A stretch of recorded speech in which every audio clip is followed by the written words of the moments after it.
Guys आज की video में हम देखेंगे कि आपको मोलियर चार्ट कैसे देखना है। यहाँ पर ये मोलियर चार्ट होता है। मोलियर चार्ट आपको क्या बताता है और स्ट्रीम टेबल आपको क्या बताता है, दोनों में डिफरेंस क्या है। देखो, जब भी हम सवाल को सॉल्व करेंगे, और ये गलत सवाल खोल गया, ये बाहर हो गया थोड़ा, ये वाला खोलता हूँ। This is simple question. ये आपका एक नॉर्मल सवाल है। आपको एक बॉयलर लगा है, बॉयलर के बाद टरबाइन में, टरबाइन के बाद वापस हीट होके टरबाइन में, टरबाइन से एक्सपेंशन हुई, कंडेंसर, पंप और वापस बॉयलर। ये आपके पास एक रीहीट साइकिल है। तो इसके अंदर ना आप क्या करोगे, स्टेट्स होती हैं। जैसे हमारी ये स्टेट नंबर 3 है, तो हर स्टेट के ऊपर आपको निकालनी होती है एंथैल्पी H।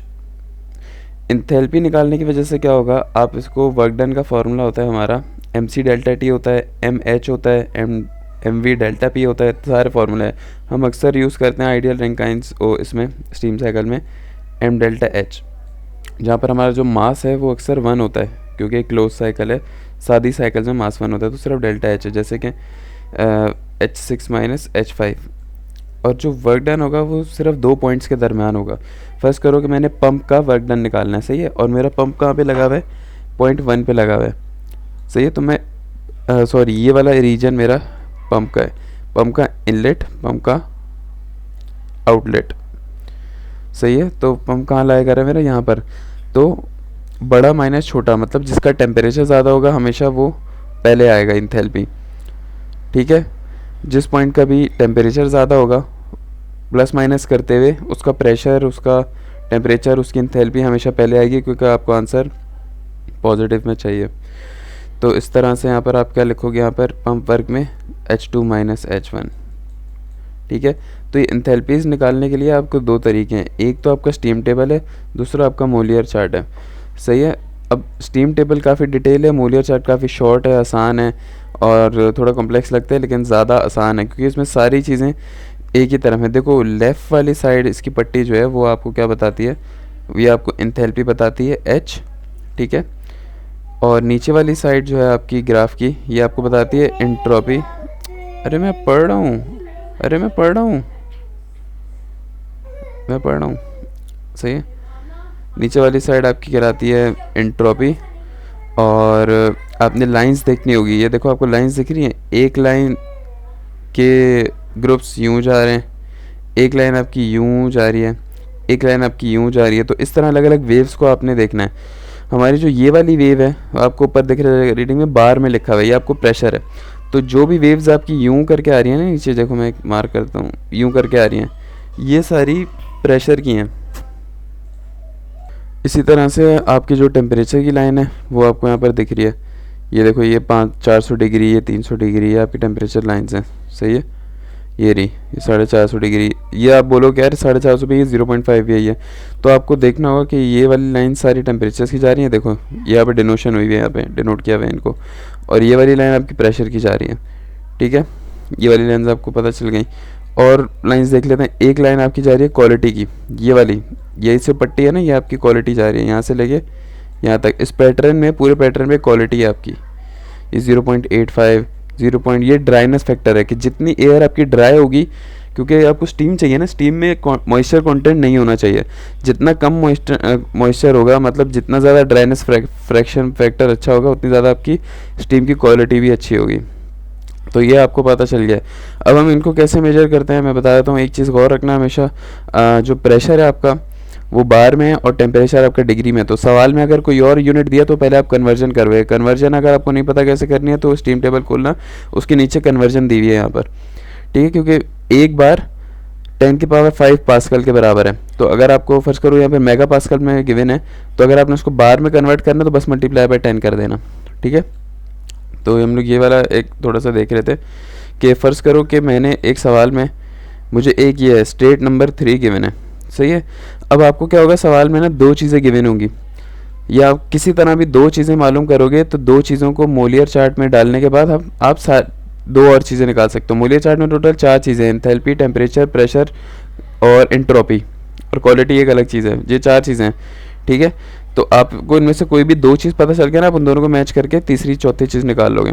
तो इस सवाल में फर्स्ट करोगे, हमें स्टेट 3 के ऊपर सवाल में गिवन है 2 चीज़ें, प्रेशर और टेम्परेचर। अब 500 डिग्री टेम्परेचर है, तो मैं 500 डिग्री की लाइन को सबसे पहले पकड़ लेता हूँ। मेरी ये रही 500 डिग्री की लाइन टेम्परेचर की, ये मैंने पकड़ लिए।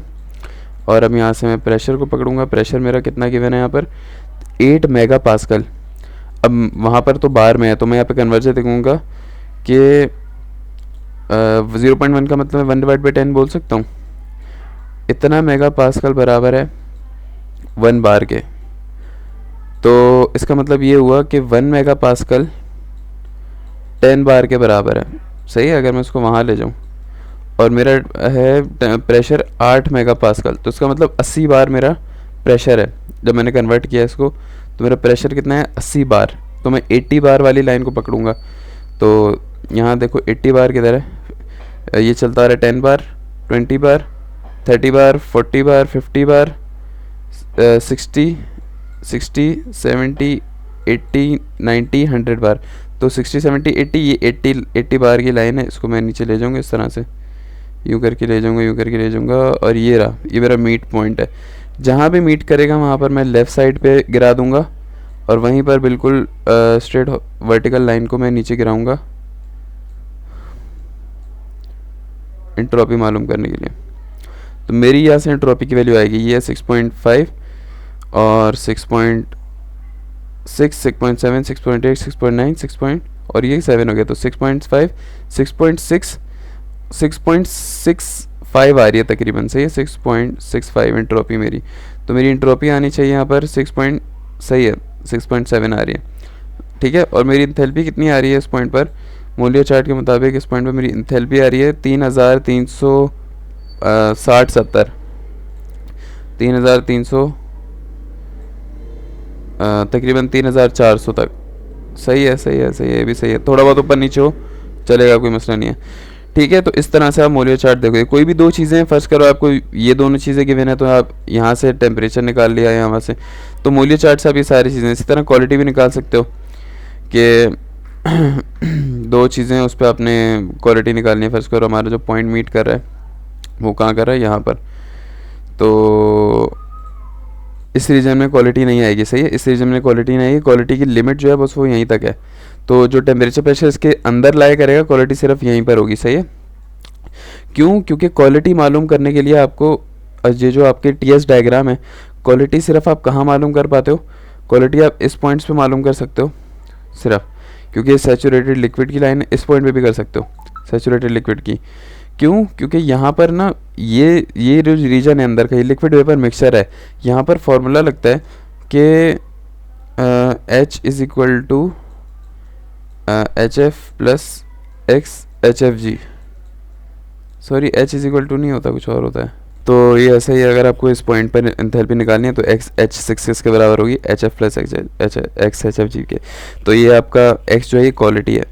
तो यहाँ के इसके अंदर आपको क्वालिटी मिलती है। ठीक है, जो रीजन है इसके अंदर आपको क्वालिटी मिलती है। तो इसके अंदर जो रीजन है वो लाया करेगा, जो मोलर चार्ट के इसके अंदर ही लाया करेगा। सही है, तो यहाँ से आप क्वालिटी भी निकाल सकते हो। और अगर ऐसा है कोई आपका पॉइंट कोई ऐसा है, फ़र्ज़ करो कि आपका ये आएगा सवाल इस तरह का ना कि आपका लाइन जो है ना दोनों, एक यहाँ जा रही है और दूसरी समझो वहाँ पीछे मीट कर रही है, कहीं दूर जाके मीट कर रही है। तो अगर मोलियर चार्ट से आपका नहीं निकलता तो फिर आप स्टीम टेबल से निकालोगे। सही है, अगली वीडियो पे हम देखेंगे स्टीम टेबल कैसे देखते हैं। मोलियर चार्ट में बहुत दूर कहीं आंसर आ रहा है, आपको नहीं पता, तो आप स्टीम टेबल यूज़ करना शुरू कर दोगे। ठीक है।